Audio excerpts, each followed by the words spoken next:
السلام علیکم ناظرین، پرواز نیوز کے ساتھ میں ہوں سنیتا حمید۔ تھانہ سٹی میلسی کی حدود میں نوجوان کے گم ہونے پر بڑا معذور باپ صدمے سے نڈال۔ گھر میں غربت اور کمانے والا نہ ہونے کی وجہ سے نوجوان بہن ریڈی پر کام کرنے پر مجبور۔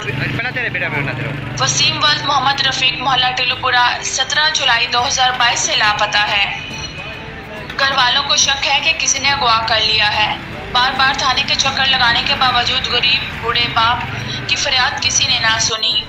گھر میں فاقے چلنے لگے، جس پر مجبور ہو کر نوجوان بہن نے ریڈی پر کام کرنا شروع کر دیا۔ والد محمد رفیق اور بہن کا چیف جسٹس آف پاکستان، وزیر اعظم پاکستان، وزیر اعلیٰ پنجاب، RPO ملتان اور DPO وہاڑی سے بھرپور دردمندانہ مطالبہ ہے کہ محمد وسیم کو فوری طور پر بازیاب کرایا جائے۔ نمائندہ پرواز نیوز محمد مختار سولگی۔ کب گم ہوا ہے بھائی؟